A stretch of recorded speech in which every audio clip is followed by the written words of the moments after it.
आज का हमारा टॉपिक है equilibrium constant and it's units. इसमें हम एक्विलिब्रियम कांस्टेंट को देखेंगे कि एक्विलिब्रियम कांस्टेंट क्या होता है और उसके आगे यूनिट्स जो हैं उनको हम कैसे डिराइव कर सकते हैं। लास्ट टाइम जो हमारा लेक्चर था वो था लॉ ऑफ मास एक्शन। इसमें लॉ ऑफ मास एक्शन के अंदर हमने जो है वो केसी जो है उसको डिराइव करना सीखा। जनरल रिएक्शन के लिए हमने देखा कि कैसे जो है वो जो मोल्स हुआ करते थे वो पावर्स बनती थी एक्टिव मैसेज है। अभी जो नेक्स्ट टॉपिक है वो equilibrium constant and it's units पे है, तो हम इसको ज़रा प्रोसीड करते हैं। सबसे पहले तो आपको पता होना चाहिए कि what is mean by equilibrium constant. Equilibrium constant होता क्या है? तो जो एक्विलिब्रियम कांस्टेंट है it is the ratio. Basically ये क्या है? रेशियो है। अब रेशियो किन किन के दरमियान है? रेशियो बिटवीन किसके दरमियान? प्रोडक्ट्स।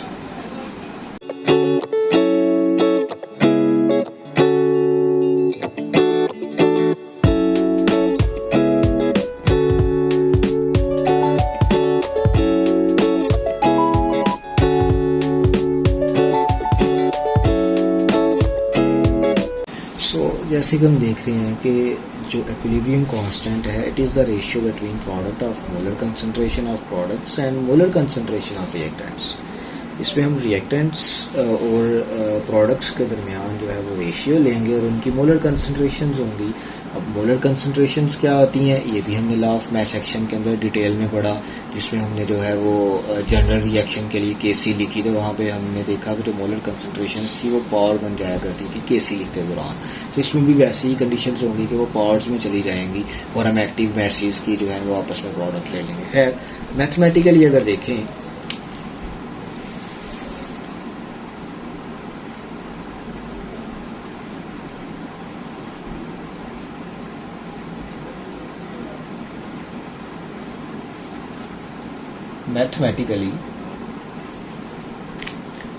मैथमेटिकली जो एक्विलिब्रियम कांस्टेंट है इसको हम केसी से जाहिर करते हैं। केसी विच इज इक्वल टू जो हमारे पास प्रोडक्ट्स होंगे इनके एक्टिव मैसेज और उनकी लेट्स सपोज के हमारे पास मोलर कंसंट्रेशन है x, तो वो उसकी क्या बन जाएगी? पावर बन जाएगी। सेम वैसे ही इसको डिवाइड कर देंगे रिएक्टेंट्स के साथ, तो रिएक्टेंट्स की मोलर कंसंट्रेशन और उसकी आप कह लेंगे पावर है जो एक्टिव मैसेज और उनकी पावर बन चुकी है जो उसकी मोलर कंसंट्रेशन थी। तो ये होती है केसी जो एक्विलिब्रियम कांस्टेंट है। अब लास्ट टाइम हमने एक और इसमें चीज़ देखी कि जो हमारे पास एक एक्टिव मैस था इसका यूनिट हुआ करता था मोल पर डीएम क्यूब। इस तरह से जो है इन वैल्यूज़ को हम पुट वगैरह करके सारा जो है मैथमेटिकली हम प्रूव भी करेंगे एक्विलिब्रियम कांस्टेंट और उसके यूनिट्स को जो है डिराइव करेंगे। अब यहाँ पे कुछ चीज़ें हमें ख्याल रखना पड़ती हैं एक्विलिब्रियम कांस्टेंट को लिखते हुए, जिसमें जो है फर्स्ट वन ये है कि आप लोगों ने क्या करना है कि ये बात ख्याल में रखनी है कि जो प्रोडक्ट्स हैं ये न्यूमिनेटर में है, न्यूमिनेटर मतलब कि ओवर की ऊपर वाली साइड पे, और जो रिएक्टेंट्स हैं ये डिनोमिनेटर में हमने लिखने होते हैं।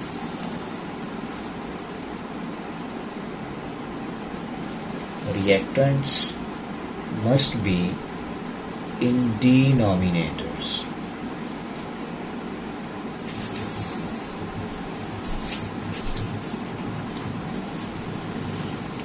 ये दो कंडीशंस का आपने ख्याल रखना सिर्फ केसी लिखते हुए। अब जो Kc की वैल्यू होती है, इक्विलिब्रियम कांस्टेंट की जो वैल्यू है, ये टेम्परेचर डिपेंडेंट है।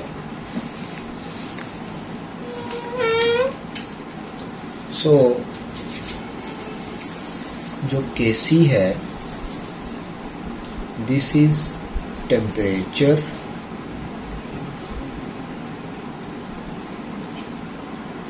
डिपेंडेंट।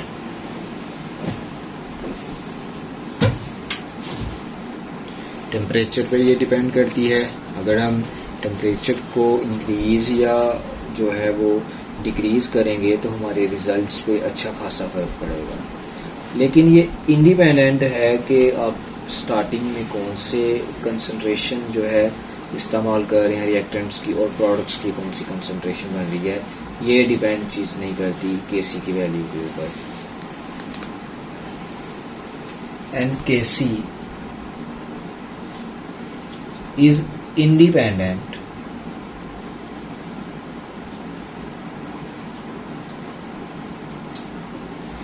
इंडिपेंडेंट किस चीज पे है कि इनिशियल कंसंट्रेशंस।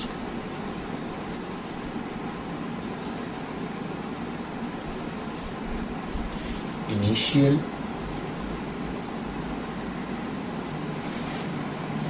concentrations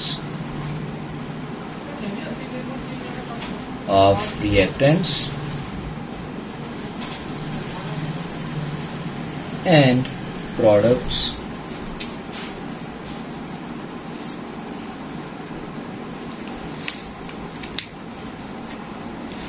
इसके अलावा Kc जो होता है, इसके यूनिट्स कब होते हैं और कब नहीं होते। Kc has no units। किस वक्त यूनिट्स नहीं होंगे? when number of moles of reactants is equal to the number of moles of products। या हम कह सकते हैं कि when number of moles are same and number of moles are same on both sides of chemical reaction, उस वक़्त Kc का जो है वो कोई भी यूनिट नहीं होगा। इसको मैथमेटिकली भी हम प्रूव कर लेते हैं, क्या वाकई ऐसा होता है। तो इस पर्पस के लिए कंसिडर करें, हमारे पास एक केमिकल इक्वेशन है, formation of hydrogen iodide H2 plus I2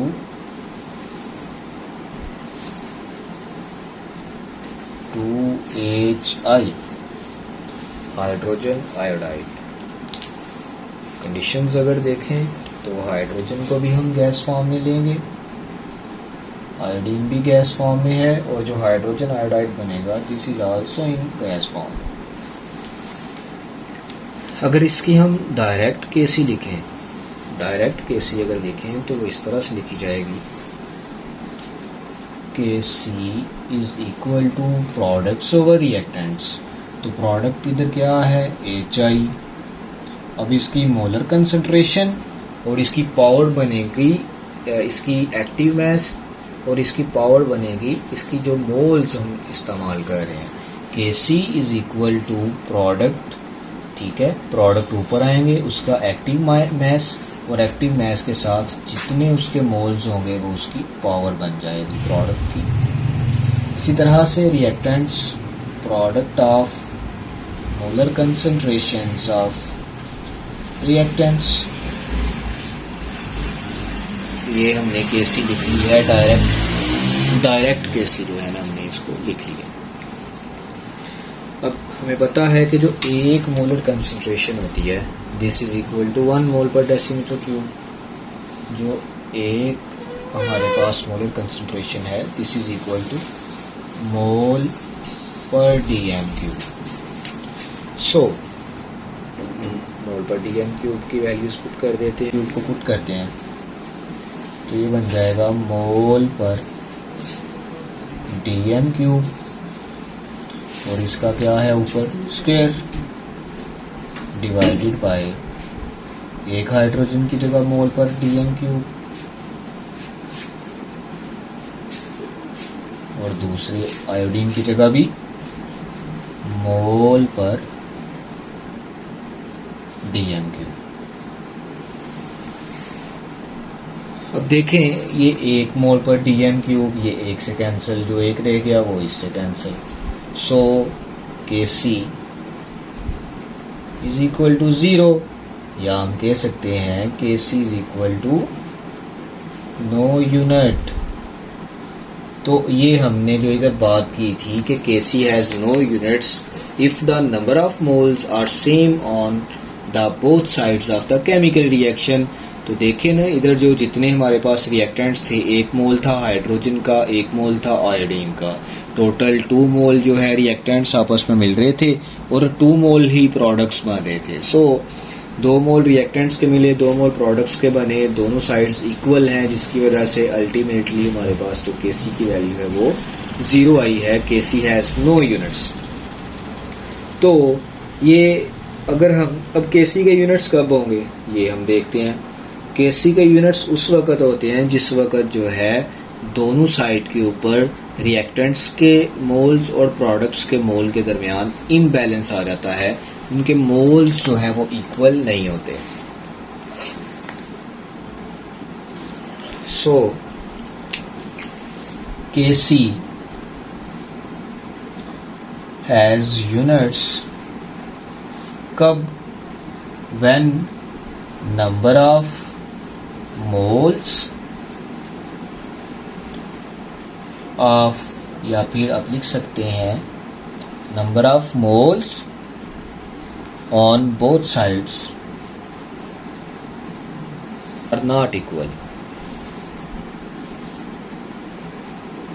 और नॉट इक्वल। अगर दोनों साइड पे नंबर ऑफ मोल्स जो है वो इक्वल नहीं होंगे तो उस वक़्त जो है जो हमारे पास Kc है उसके कोई ना कोई यूनिट्स जो हैं वो आ जाएंगे। एक इक्वेशन हम एग्जांपल के लिए लिखते हैं। For example formation of ammonia, ammonia के लिए हम इक्वेशन लिखते हैं। इक्वेशन क्या है, नाइट्रोजन प्लस हाइड्रोजन, और हाइड्रोजन के हम 3 मोल्स लेंगे, तो उस वक़्त जो हमारे पास प्रोडक्ट बनेगा, दिस प्रोडक्ट इज 2NH3। लेकिन अब दोनों साइड पे अगर हम देखें तो रिएक्टेंट्स जो हैं वो 4 हैं, जबकि प्रोडक्ट्स जो हैं इनके मोल्स 2 आ रहे हैं, तो इम्बैलेंस आ चुका है, इनके दरमियान अब फ़र्क आ चुका है। तो इसी के रिजल्ट में हम देखेंगे कि हमारे पास Kc का कोई ना कोई यूनिट होगा। क्या यूनिट होगा उसको हम ट्राई करते हैं। इसके लिए अगर मैं Kc लिखूं तो Kc क्या आएगी इसकी, Kc is equal to product क्या है अमोनिया NH3, इसकी एक्टिव मास और इसकी जो मोल्स हैं वो इसकी पावर बन जाएगी, और रिएक्टेंट्स क्या है nitrogen active mass multiply by hydrogen, जितने मोल्स हैं उतनी उसकी पावर। नाइट्रोजन की हम मोल्स इसलिए नहीं लिख रहे क्योंकि नाइट्रोजन है 1, तो जिसके ऊपर कोई पावर नहीं होती उसकी पावर भी 1 नहीं होती है। सो इसकी जगह पे हम इनकी जगह पर अब मोल पर डेसीमीटर क्यूब्स पुट करेंगे, ठीक है, और देखेंगे कि क्या वाकई Kc का कोई यूनिट आ सकता है या नहीं आ सकता। अब हम ऐसा करते हैं कि अमोनिया और प्रोडक्ट्स और रिएक्टेंट्स की जगह जो है उनकी मोलर कंसंट्रेशंस वो मोल पर डेसीमीटर क्यूब यूनिट्स उनके लगाते हैं। So Kc is equal to ammonia की जगह मोल पर डेसीमीटर क्यूब, और इसकी पावर कितनी होगी 2। फिर इसको डिवाइड करेंगे नाइट्रोजन से, नाइट्रोजन की जगह मोल पर डीएम क्यूब, फिर इसी तरह से हाइड्रोजन का मोल पर डीएम क्यूब, और इसकी क्या पावर है 2। अब देखें तो ये 2 मोल पर डीएम क्यूब ये वाले कैंसिल हो गए इनसे, पीछे क्या रह गया के सी इज इक्वल टू 1/मोल पर डीएम क्यूब। अगर हम इसी मोल पर डीएम क्यूब को देखें, मोल पर डीएम क्यूब, इसको मैं ऊपर ले जाता हूँ, तो जब इसको मैं ऊपर लेके जाऊंगा तो ये मोल है, इसकी पावर है +1, तो ऊपर जाकर इसकी पावर हो जाएगी -1, और डीएम क्यूब की कितनी है -3, तो ऊपर जाके +3, तो डीएम +3। तो ये अल्टीमेटली मैं इस यूनिट को ऐसे भी तो लिख सकता हूँ कि डीएम क्यूब पर मोल। तो these are the units for equilibrium constant if a reaction has imbalance, या फिर हम कह सकते हैं unequal number of moles on both sides of the reaction.